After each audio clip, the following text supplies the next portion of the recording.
Injil Yohanes pasal 8 ayat pertama sampai ayat yang ke-11, judulnya adalah bijaksana seperti Yesus. Saya tunggu saudara-saudara semua dapat dan kita akan baca firman ini bergantian. Semua bawa Alkitab?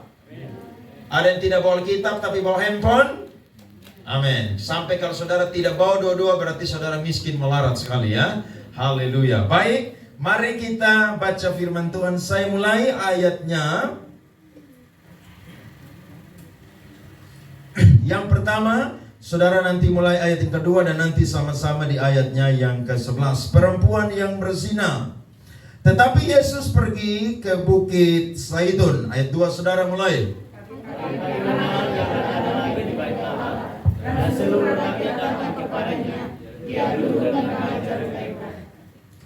Maka ahli-ahli Taurat dan orang-orang Farisi membawa kepadanya seorang perempuan yang kedapatan berbuat zina.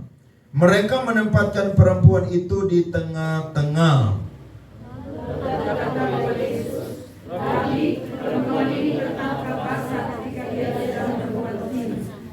Musa dalam hukum Taurat memerintahkan kita untuk melempari perempuan-perempuan yang demikian. Apakah pendapatmu tentang hal itu?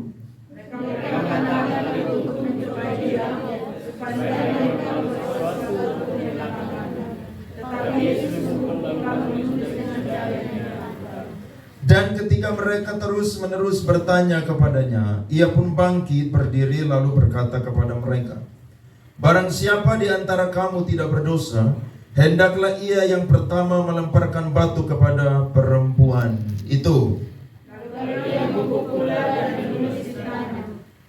Tetapi setelah mereka mendengar perkataan itu, pergilah mereka seorang demi seorang, mulai dari yang tertua. Akhirnya tinggallah Yesus seorang diri dengan perempuan itu yang tetap di tempatnya.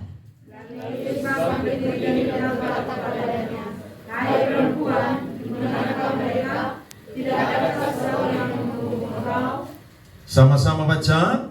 Jawabnya, tidak ada Tuhan. Lalu kata Yesus, aku pun tidak menghukum engkau. Pergilah dan jangan berbuat dosa lagi mulai dari sekarang. Beri tepuk tangan untuk firman Tuhan ini. Haleluya.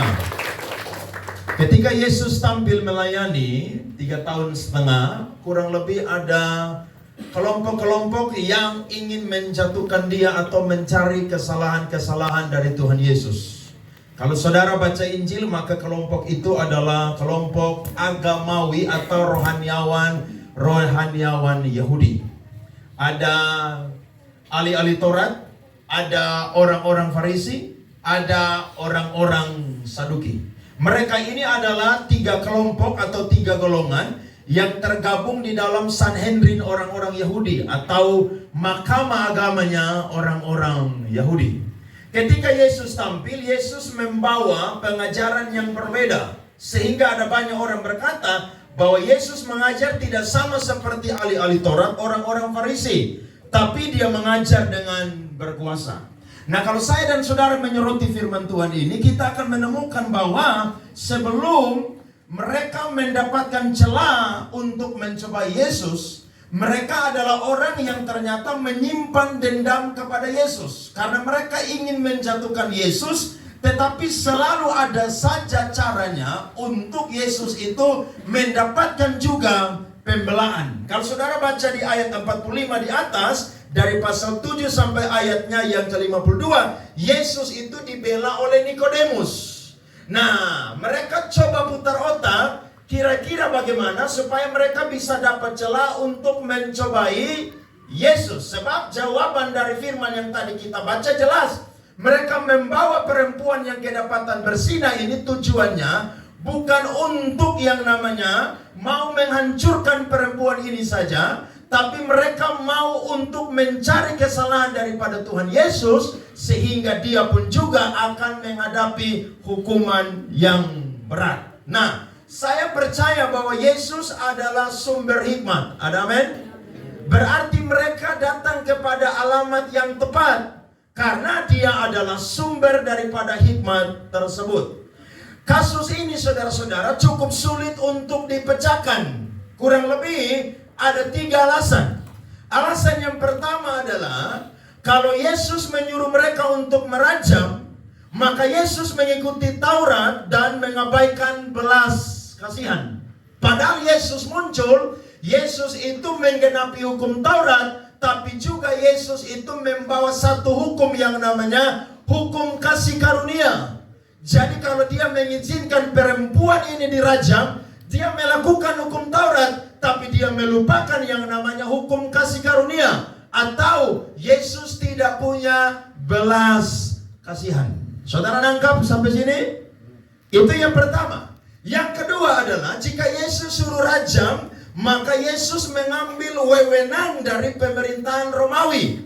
Hukum Romawi pada waktu itu adalah jus gladi. Jus gladi adalah semua daerah di bawah kekuasaan Romawi tunduk, sebab hanya Romawi saja yang memegang pedang. Jadi walaupun mereka orang Yahudi, tapi untuk menghukum seseorang karena berbuat salah, itu adalah hak daripada orang-orang Romawi. Yesus tidak bisa memberikan izin kesempatan untuk perempuan ini dilempar, sebab itu bukan menjadi wewenang dari orang-orang Yahudi. Nah, yang ketiga ini juga menarik, yakni jika Yesus tidak rajam, maka Yesus sedang melawan hukum Musa. Coba saya dan saudara buka Alkitab kita, hukum Musa, Imamat pasal 20 ayatnya yang ke-10. Imamat pasal 20 ayatnya yang ke-10. Bila seorang laki-laki berzina dengan istri orang lain, yakni berzina dengan istri sesamanya manusia, pastilah keduanya dihukum mati. Baik laki-laki maupun apa saudara? Perempuan yang berzina itu. Jadi dua-dua harus mendapatkan hukuman. Tapi pertanyaannya, dari teks yang kita baca tadi, berapa orang yang mereka bawa? Berapa orang? Hanya 1 orang.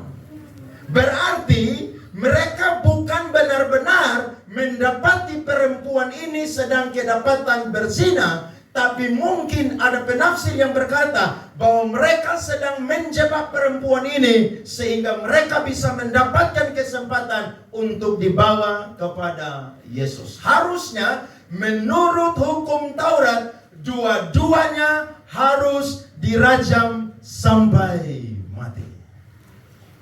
Yesus sangat bijaksana. Sangat bijaksana. Sehingga ketika perempuan ini dibawa kepada Yesus, maka Alkitab mencatat Yesus tidak memberikan komentar sedikit pun pertama kali ketika mereka bertanya kepada dia. Justru apa yang Yesus perbuat, saudara-saudara? Yesus menunduk ke bawah dan dia menulis, saudara, tulisan di tanah.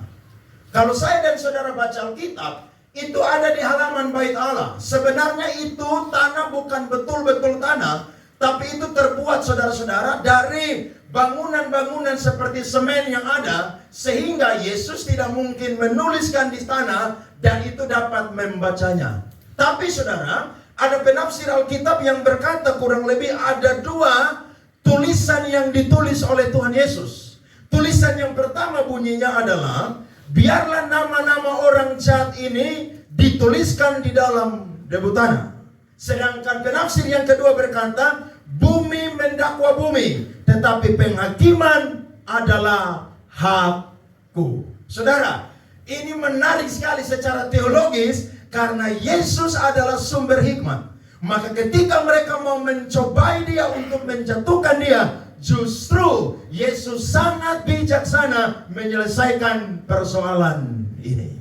Dari sini kita belajar, kalau ada sesuatu yang salah, saya dan saudara harus pakai caranya Yesus. Amin. Jangan pakai cara manusia.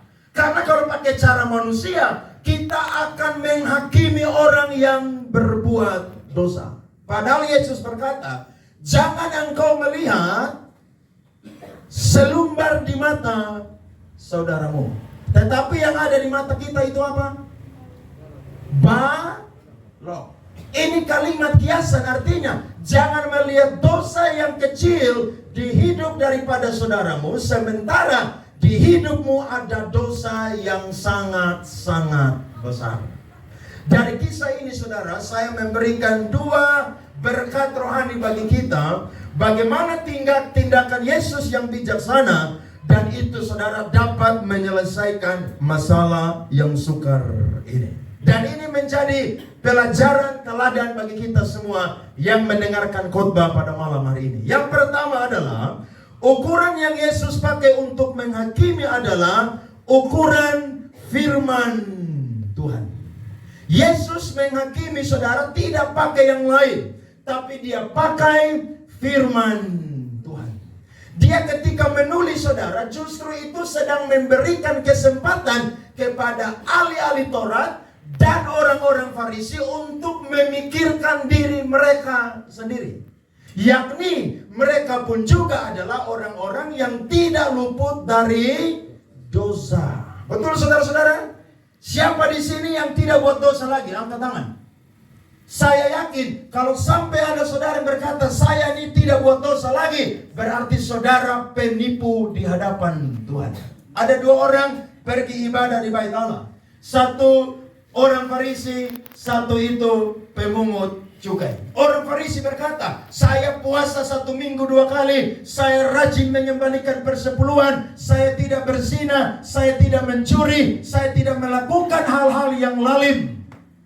Tapi saudara, ada seorang yang Yesus pakai ilustrasi ini. Dia adalah orang pemungut cukai. Dia berkata, Tuhan, aku ini orang berdosa. Alkitab mencatat, yang dibenarkan oleh Allah bukan orang Farisi ini, tapi pemungut cukai tersebut. Berarti saya dan saudara kalau mau menghakimi seseorang, ukurannya adalah firman Tuhan. Kalau firman yang lihat saudara, itu dari segala sisi. Kalau saya dan saudara, kita lihat tembok ini saudara, maka kita akan menemukan bahwa tembok ini saudara tidak ada pintu di belakangnya kalau ditaruh yang namanya kain utuh.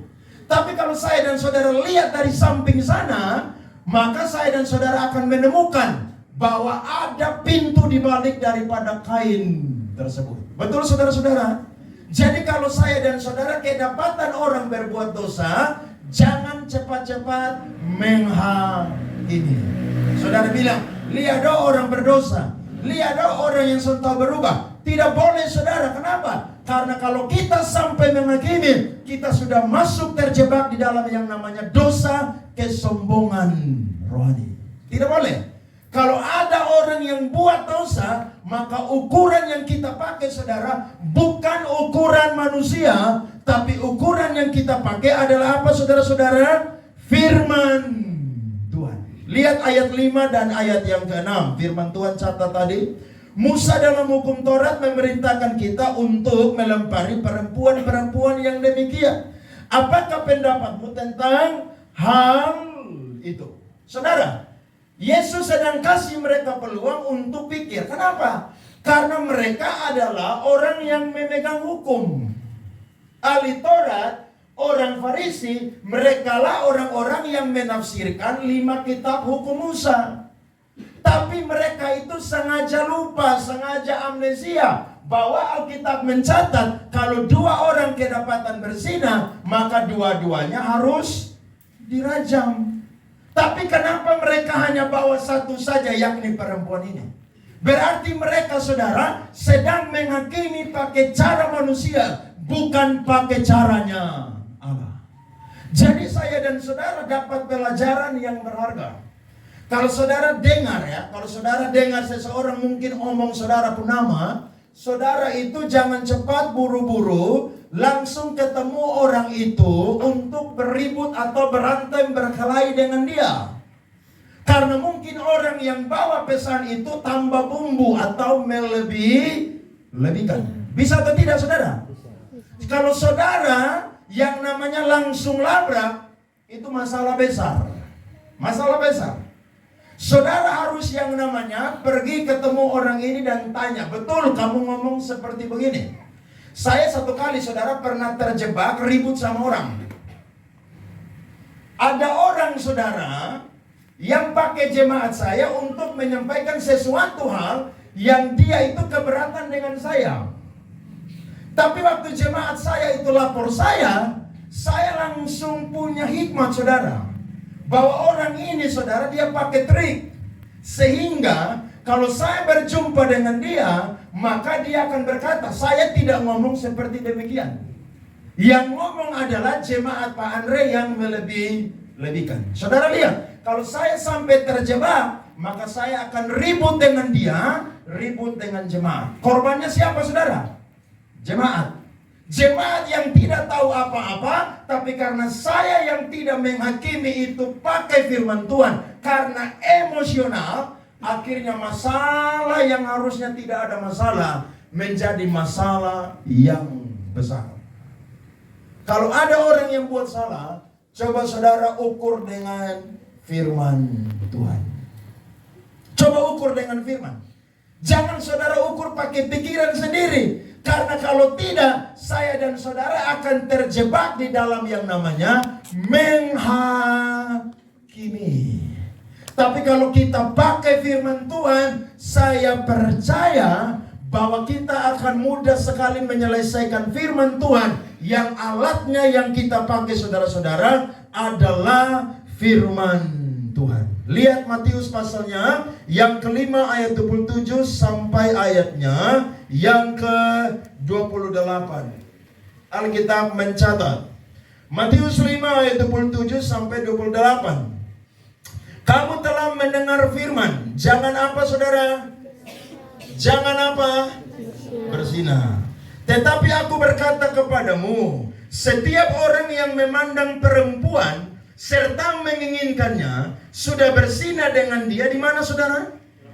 Sama kok tidak? Manifestasinya beda, tapi dosanya sama atau tidak? Sama. Apa itu dosanya saudara?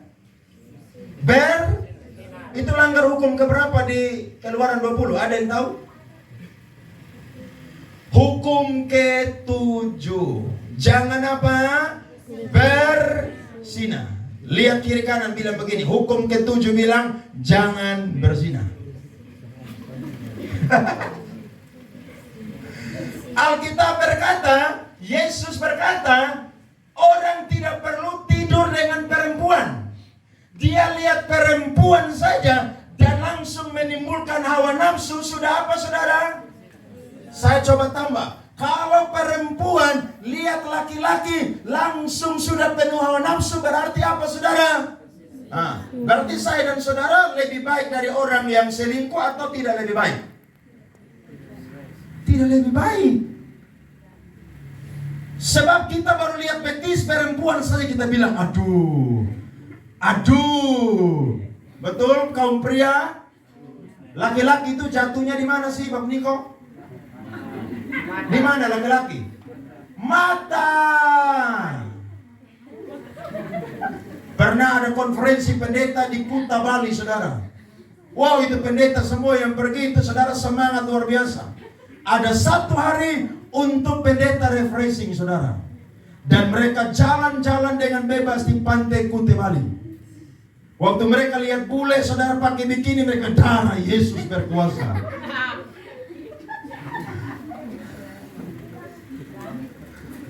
Darah Yesus saudara. Yang pertama saudara, buang muka baru, darah Yesus berkuasa. Yang kedua saudara, pakai 5 jari, darah Yesus berkuasa. Yang ketiga saudara, tidak pakai darah Yesus dan tidak pakai 5 jari lagi. Kenapa? Langsung lihat terang-terang aja. Di kampung kan tidak pernah lihat yang begitu toh. Indonesia kan budaya timur tidak pernah lihat begitu. Tapi tiba-tiba pergi konferensi pendeta di Bali lihat yang demikian. Saya mau tanya, itu dosa atau tidak? Dosa. Di hadapan Tuhan dosa kecil, dosa besar namanya sama. Dosa. Tuhan adalah Allah yang punya integritas dan karakter yang suci. Berarti yang namanya dosa mau kecil mau besar itu sama di hadapan Tuhan.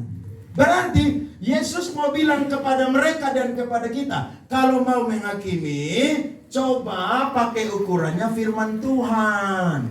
Jangan lihat orang punya salah, langsung mudah menghakimi. Saudara lihat orang tidak pergi gereja, saudara bilang, lu mati masuk neraka. Jangan. Saudara berkata bahwa kenapa tidak ke gereja? Aduh, saya tidak punya uang untuk kasih persembahan. Kenapa tidak ke gereja? Aduh, saya ini tidak bisa jalan, makanya tidak ke gereja. Kalau kita mudah menghakimi, maka saya dan saudara akan jadi orang-orang yang tidak bijaksana seperti Tuhan Yesus. Tapi kalau kita ukur pakai firman Tuhan, saya percaya yang kita perbuat, saudara, itu sungguh-sungguh terpuji dan memuliakan nama Tuhan. Ada amin? Harusnya mereka bawa berapa orang? 2 orang. Tapi mereka bawa berapa orang? 1 orang. Saya yakin kalau pakai cara manusia, ini perempuan pasti sudah dirajam sampai mati. Tapi karena Yesus menghakimi pakai ukurannya firman, Dia beri kesempatan untuk ahli-ahli Taurat dan orang Farisi supaya mereka pikir bahwa mereka sendiri pun juga tidak luput dengan yang namanya dosa. Yesus ajar kita doa Bapa kami. Salah satu poinnya adalah apa? Dan ampunilah kami akan apa? Akan kesalahan dan dosa kami. Seperti apa? Kami juga tahu mengampuni orang yang bersalah kepada kami. Ada satu ayat menarik, saudara. Matius 18 ayat 15.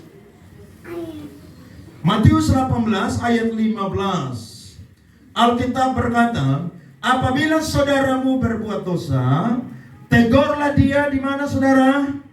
Di bawah 4 mata.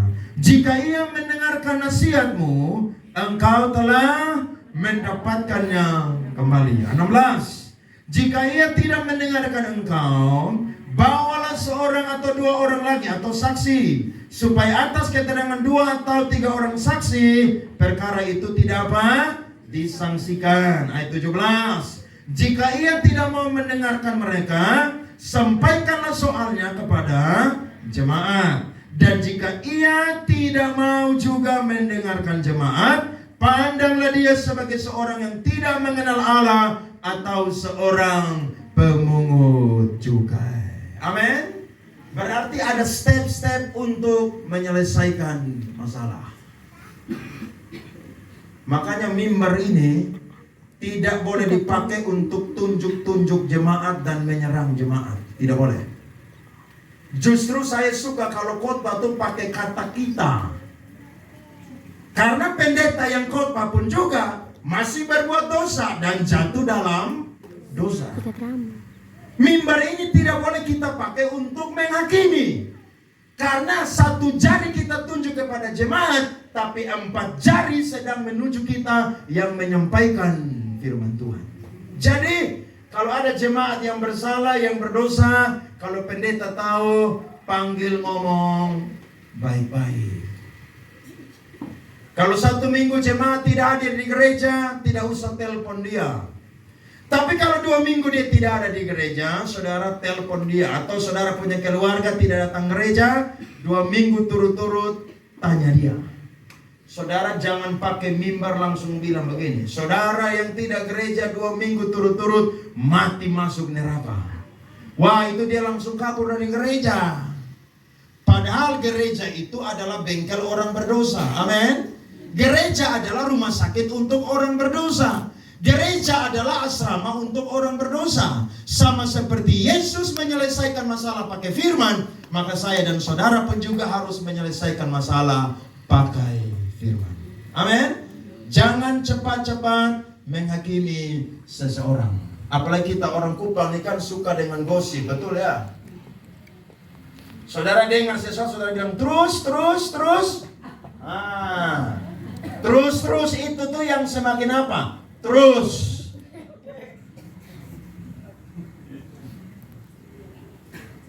Padahal kalau kita dengar begitu, kita harus bilang begini, betul kok tidak? Kamu cek baik-baik dulu. Jangan sampai kamu salah terkadang akhirnya nama baik orang tuh rusak. Harusnya ditanyakan dulu. Kalau dia punya pemimpin atau punya orang tua atau punya keluarga, selesaikan masalah itu di tengah-tengah kelompok mereka. Nanti kalau dia tidak mau dengar, baru ikut cara Alkitab, bawa saksi. Kalau tidak mau dengar, sampaikan ke jemaat. Kalau dia tidak mau dengar, baru sampaikan dia bahwa dia adalah seorang yang tidak mengenal Allah atau seorang pemungut cukai. Yesus sengaja kasih kesempatan mereka itu berpikir supaya mereka sadar bahwa perempuan ini yang melakukan perzinahan adalah orang berdosa. Tapi mereka pun juga yang menjebak Yesus dan perempuan ini adalah apa juga saudara? Orang berdosa. Berarti kesimpulannya sama-sama berdosa. Amin? Sama-sama berdosa. Itu yang pertama. Yang kedua saudara adalah penghakiman yang Yesus pakai adalah penghakiman yang memberi kesempatan untuk memperbaiki diri. Lihat ayat yang ke-7. Dan ketika mereka terus-menerus bertanya kepadanya, ia pun bangkit berdiri lalu berkata kepada mereka, barang siapa di antara kamu tidak berdosa, hendaklah ia yang pertama melemparkan batu kepada perempuan itu. Oi, mereka tanya terus. Tapi Yesus tulis saudara, bukan sekedar buang-buang waktu. Tapi Yesus sedang memberikan kesempatan kepada mereka supaya mereka itu berpikir. Kalau Yesus pakai cara ahli Taurat dan orang Farisi, maka yang menjadi korban bukan hanya perempuan ini saja, tapi yang menjadi korban pun juga adalah Yesus. Dan kalau sampai Yesus jadi korban, maka pengikut-pengikutnya dan ajaran-ajarannya juga ikut menjadi korban. Tapi Yesus itu kan datang bawa hukum kasih. Hukum kasih itu selalu memberikan kesempatan demi kesempatan kepada orang yang berbuat dosa. Petrus tanya kepada Yesus, Guru, kalau ada saudaraku yang buat dosa, berapa kali saya kasih maaf? Berapa kali saudara? 7 kali. Yesus bilang tidak. Berapa kali saudara? Berapa? 7 kali 70 kali. Jumlahnya berapa tuh? 490 kali. Apa maksud daripada kalimat kiasan ini? Maksudnya adalah kalau ada orang buat dosa, setiap kali dia datang minta maaf, saudara harus berikan maaf. Berat atau tidak saudara? Wih, berat Saudara ingat 7 perkataan Tuhan Yesus di kayu salib? Salah satu bunyinya apa? Bapa, ampunilah mereka, karena mereka tidak tahu apa yang mereka perbuat. Saudara, tidak ingat kemarin baru nonton film The Passion toh? Baru lihat dramanya Tuhan Yesus toh? Masa langsung lupa sih? Memang perkara mengampuni itu saudara sulitnya minta ampun. Sampai-sampai Yesus bilang begini, kalau ada di antara kita yang tidak mengampuni dosa sesama kita, maka dosa dia pun juga tidak akan pernah diampuni. Amsal berkata, besi menajamkan besi, manusia menajamkan sesama. Berarti kalau kita hidup pasti ada gesekan, betul atau tidak? Kalau kita hidup pasti ada problem dengan sesama kita. Saya percaya, tak usah ngomong di luar rumah. Kita yang bersaudara saja, mulai dari kecil, remaja sampai besar, kadang-kadang saudara kandung tuh, yang 7 orang tuh otaknya lurus, ada 1 orang yang agak sedikit koslet. Nah, 7 orang biar mau baik, tapi kalau 1 orang koslet, wah itu rumah neraka saudara. Kenapa? Karena dia selalu bikin ulah. Selalu bikin ulah. Saya baru-baru layani 1 keluarga. Mereka saudara-saudara hampir 10 orang. Yang lain ini baik semua. Tapi ada 1 orang saudara koslet. Saudara tahu, dia kalau mabuk, dia pulang ke rumahnya, maka apa yang dia lihat, yang dia anggap itu ada nilai jual, dia akan bawa dan dia akan pergi jual. Untuk apa saudara? Beli moke 1 botol. Jadi dia punya orang tua, dia punya saudara-saudara, kakak, adik-adik itu sudah tahu dia punya saudara modelnya begini. Jadi mereka saudara sembunyi barang-barang berharga. Tapi namanya rumah kan tidak mungkin simpan semua di lemari, betul atau tidak? Masa saudara simpan piring, gelas, garpu, sendok semua ada di lemari? Kan tidak mungkin. Saudara tidur pasti saudara akan biarkan piring, gelas, garpu dan lain sebagainya. Saudara tahu, dia tidak dapat barang-barang yang lain, dia angkat piring, gelas, garpu, sendok pergi jual. Wah, itu rumah saudara neraka saudara-saudara. Orang tua suruh ibadah, suruh gereja. Dia bilang, kok saya tidak gereja aja, saya mabuk aja, Tuhan Yesus sayang saya. Apalagi saya kalau bertobat dan ke gereja. Saudara bisa lihat itu jawaban Alkitabiah itu. Iya, memang Yesus sayang semua orang. Tapi dia lupa, ada anugerah khusus yang hanya didapatkan oleh orang-orang yang percaya kepada Tuhan Yesus. Orang tuanya bergumul berdoa. Ketemu hamba Tuhan saja, siapa saja saudara, titip dia punya anak, punya nama untuk berdoa. Saudara tahu, tahun lalu Natal 2023, dia punya anak ditangkap oleh Tuhan dan bertobat. Stop mabuk, anting-anting ada di telinga dibuka, dan hari ini saudara melayani Tuhan. Coba kalau mereka langsung kasih racun dia, kira-kira mati atau hidup? Mati. Pasti langsung mati itu. Dia mati, dia kemana? Ya dia kan tidak ngomong, ya Bapak kalau engkau datang jangan melupakan aku. Yesus bilang, hari ini juga engkau bersama dengan aku di Firdaus. Kan dia tidak ngomong begitu. Langsung minum, langsung apa? Rip. Tapi orang tua, saudara yang kasih racun saudara, berdosa juga, betul atau tidak? Artinya korban siapa? Semua jadi korban. Tapi kalau menghakimi pakai cara Tuhan, saudara, itu selalu ada kesempatan demi kesempatan yang diberikan. Ada amin? Kalau Tuhan yang menghakimi, saudara, Tuhan tidak langsung hantam kita dan selesai. Buktinya, saya dan saudara yang ibadah sampai malam hari ini, kadang-kadang pun juga masih nakal dengan Tuhan. Betul atau tidak? Betul loh. Tapi apakah Tuhan langsung eksekusi kita? Tidak. Tuhan kasih kesempatan bagi kita saudara untuk saya dan saudara datang kepada Tuhan. Ada satu orang yang paling jahat di Alkitab, namanya Rasul Paulus. Kalau orang jahat saudara, saya belum pernah menemukan orang yang paling jahat seperti Rasul Paulus. Bayangkan, dia satu-satunya orang yang dapat surat kuasa untuk cari orang Kristen, tangkap orang Kristen, kasih masuk orang Kristen di penjara, bahkan bunuh orang Kristen. Tapi ketika dia sampai di pintu gerbang Damsyik saudara, di situ ada cahaya Kristus yang nampak kepada dia. Dia rebah jatuh ke tanah, buta 3 hari 3 malam, tidak makan 3 hari 3 malam. Tapi disitulah dia berjumpa dengan Kristus dan hidupnya diubahkan. Coba kalau Tuhan langsung bunuh Paulus, apakah Paulus tulis 14 kitab dalam perjanjian baru? Tidak saudara.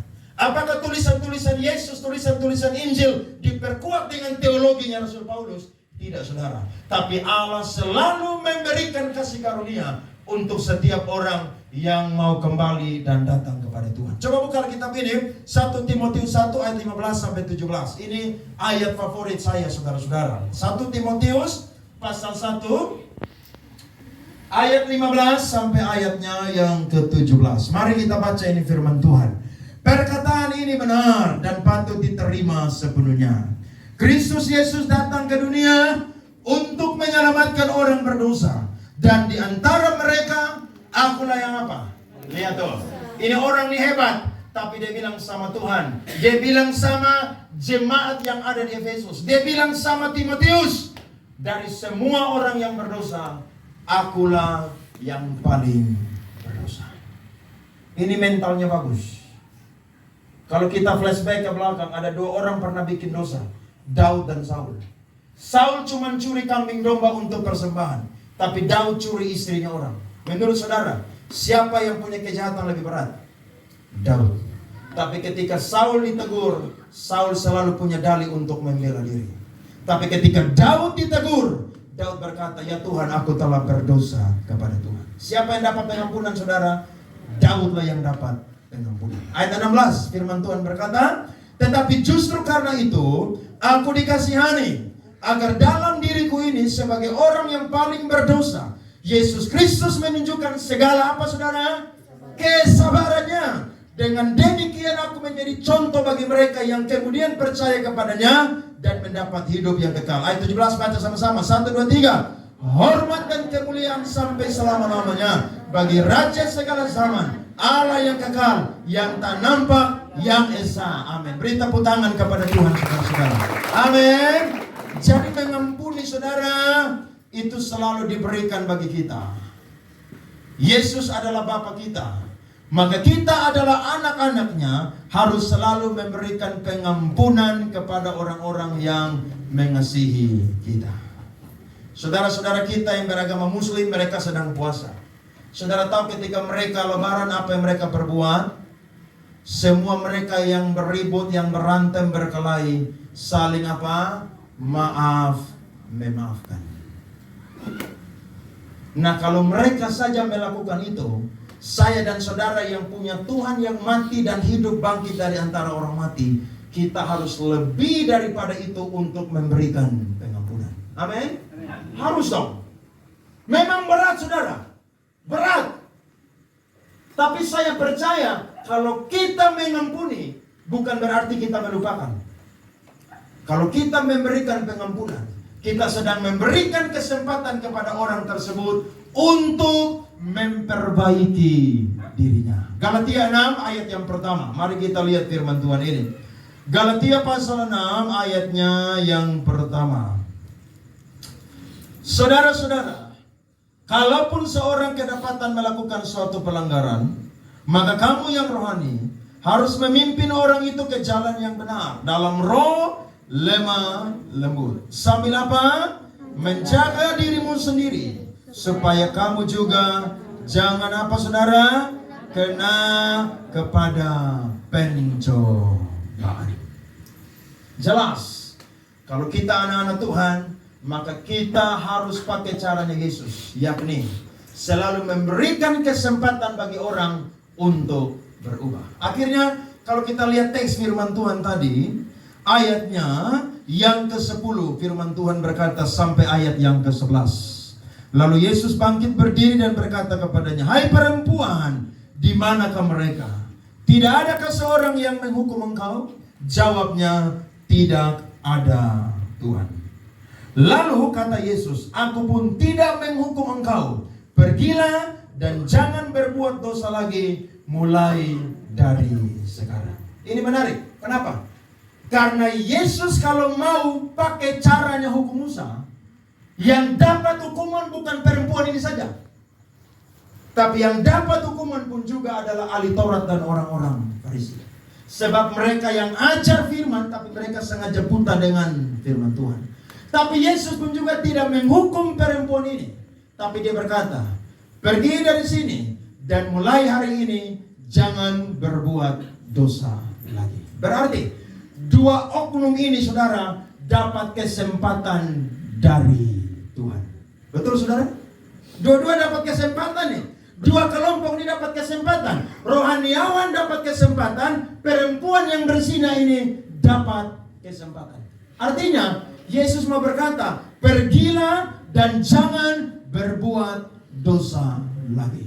Yesus tidak pernah mengizinkan seseorang jatuh dalam dosa dan terus jatuh dalam dosa tersebut. Tapi Yesus selalu berikan kesempatan supaya saya dan saudara terus memperbaiki diri kita dari hari ke hari. Ada dosa sengaja dengan dosa tidak sengaja. Saya yakin kalau saya dan saudara bertobat, kita bisa jatuh dalam dosa, tapi yang mayoritas adalah dosa tidak sengaja. Atau ada yang mau melakukan dosa sengaja terus. Saudara lihat orang punya jualan di situ, saudara rampok ambil.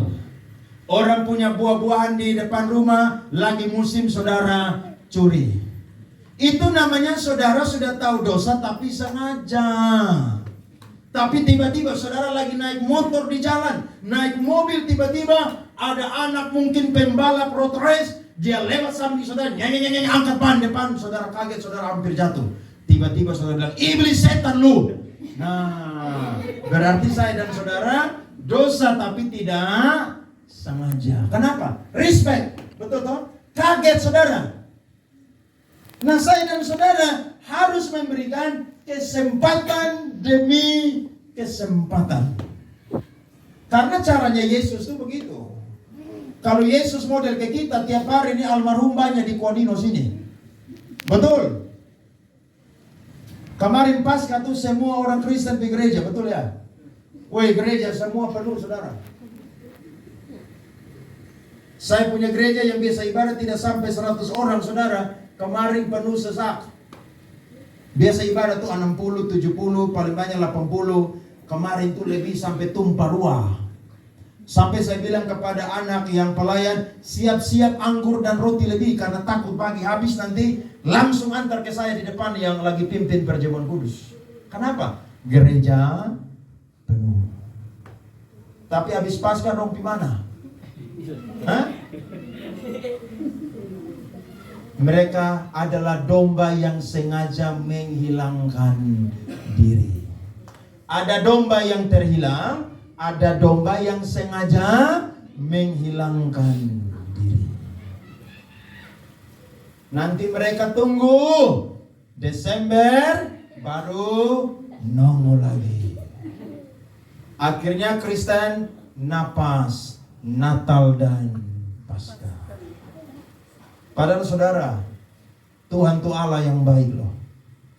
Kalau dia tidak hukum kita hari ini, bukan berarti dia tidak menyediakan keadilan bagi saya dan saudara. Kita buat dosa, kita minta ampun. 1 Yohanes 1 ayat 9 berlaku untuk saya dan saudara. Tapi kalau sudah tahu itu dosa, jangan ulang terus. Saya selalu bilang begini, orang kalau sehat dia jago. Coba saudara cari orang yang sehat. Orang sehat itu pasti dia jago, dia geng. Saudara mau ngomong apapun juga, dia tidak akan mau dengar, dia akan lebih rohani daripada saudara. Tapi coba tiba-tiba saudara dia karena sakit stadium 4 dokter vonis. Tiba-tiba langsung sakit nih.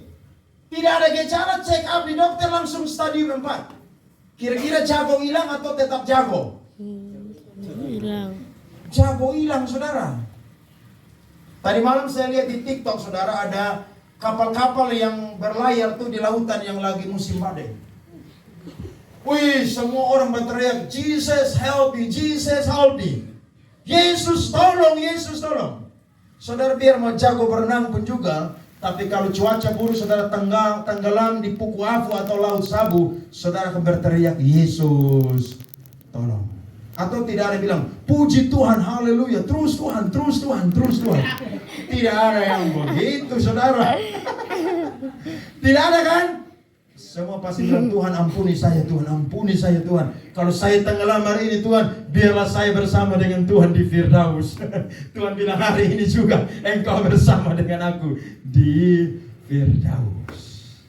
Cara Tuhan saudara itu selalu beri kesempatan demi kesempatan. Satu ayat terakhir saudara, 2 Korintus saudara, pasal 2 ayatnya yang ke-10 sampai 11. 2 Korintus pasal 2 ayat 10 sampai 11. Sebab barang siapa yang kamu ampuni kesalahannya, aku mengampuninya juga. Sebab jika aku mengampuni, seandainya ada yang harus kuampuni, maka hal itu kubuat oleh karena kamu di hadapan Kristus, supaya iblis jangan beroleh keuntungan atas kita, sebab kita tahu apa maksudnya. Iblis tahu kalau orang Kristen saling mendendam, gereja akan kacau. Orang Kristen kalau saling mendendam, keluarga akan hancur. Orang Kristen kalau saling mendendam, akan terjadi perseteruan. Tapi kalau ada kasih dan pengampunan yang selalu diberikan, maka pasti akan ada damai sejahtera, rukun, berkat Tuhan dicurahkan. Ada amin? Jadi saya dan saudara kalau menghadapi orang yang punya masalah, orang yang jatuh dalam dosa, Jangan pakai caranya ahli Taurat dan orang Farisi, tapi pakai caranya siapa? Tuhan Yesus Kristus. Yang pertama, menghakimi, ukurannya pakai firman Tuhan. Yang kedua, menghakimi tapi selalu memberikan kesempatan untuk seseorang bisa terus memperbaiki diri. Amin, saudara-saudara. Mau melakukan firman ini? Saya percaya kalau kita melakukan, maka berkat dari firman ini akan kita nikmati dalam kehidupan kita. Tuhan berkati kita semua. Beri tepuk tangan kepada Tuhan. Haleluya. Mari bangkit berdiri, saudara-saudara.